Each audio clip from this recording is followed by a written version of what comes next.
आखाती देशांमध्ये सुरू असलेल्या युद्धाचे परिणाम थेट आता भारतामध्ये जाणवू लागलेले आहेत। राज्यभरामध्ये ठिकठिकाणी आपल्याला गॅस एजन्सीजवरती गॅस खरेदी करण्यासाठी नागरिकांची मोठी गर्दी झाल्याचं चित्र पाहायला मिळतं। मी सध्या सोलापुरातल्या रामवाडी परिसरामध्ये आणि या ठिकाणी आपण बघताय नागरिकांची भली मोठी रांग जी आहे ती गॅस घेण्यासाठी आपल्याला पाहायला मिळते। खरं तर प्रशासनाच्या वतीनं सांगण्यात येतं की गॅसचा मुबलक साठा आहे, त्यामुळे कुठलाही तुटवडा नाही। मात्र नागरिकांमध्ये भीती आहे। बुकिंग ऑनलाईन पद्धतीनं करताना तांत्रिक अडचणी येत आहेत।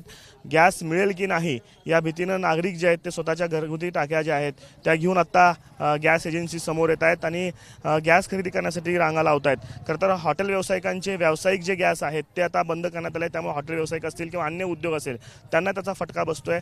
त्यामुळे नागरिकांमध्ये कुठेतरी भीती आहे की आपल्याला गॅस मिळेल की नाही। तुम्ही गॅस घेण्यासाठी आलेला आहात, काय गर्दी किती आहे? गर्दी भरपूर आहे। तास झालं रांगेत थांबलेला आहे आम्ही। रिक्षा चालवता काय करता? रिक्षा चालवतो। व्यवसाय सोडून आता तुम्हाला गॅसच्या रांगेत थांबाची पाळी आलेली आहे। कशामुळे एवढी गर्दी भीती कशामुळे? तिकडल्या युद्धासाठी चालू आहे, गर्दी झालेली आहे। गॅस संपला आता कशासाठी गॅस संपलंय। आम्हाला होडगी गावचा आहे मी। होडगी गावामध्ये गॅसची गाडी येत होती, आता 8 दिवसाला गाडी आलेली नाही। आता 2 तास झालं मी रांगेत थांबलं, सगळं शेतातले कामधंदे सोडून। मग आता असं झाल्यावर कसं काय करायचं? एवढं हालत खराब झाल्यावर कशी काय करायचं? पण तुम्ही घरी बुकिंग केल्यानंतर गॅस घरी येता ना, मग तुम्ही रांगेत काय इथे येऊन थांबा? आता नाही, आता संपलंय गॅस घरी। आता लग्न कार्यक्रम आहे, मग लग्न कार्यक्रम असल्यावर लागत नाही गॅस साहेब। त्याच्यामुळे मी इथं आलो, 25 किलोमीटरहून आलो मी। 25 किलोमीटरवरून ते आलेले आहेत। ताई तुम्ही देखील गॅस लहान बाळाला घेऊन आलेला आहात। घरात गॅस कधी संपला आणि कधी? शनिवारी संपलेला 1 किलो गॅस आणले होते मी। आता पोराला शाळेत सोडून आले, टाइम झालं त्याचं आणायचं तरी तो भरले गर्दीत। एवढं प्रचंड ऊन आहे, या उन्हात घरी गॅस आलं असतं की? नाही अजून आला ना गॅस पहिला येत होतं घरी लगेच, आता ये नाही ना, येत नाही म्हणल्यावरती नाही आम्ही इथं आलो। कधी नंबर लावला, कधीपासून वाट बघताय? 8 दिवस झाले आमचे नंबर लावून, आल्या नाही गॅस। आल्या नाही म्हणूनच आम्ही इथं आले। गॅस येईल की नाही याची भीती आहे, त्यामुळे तुम्ही इथं येऊन थांबला।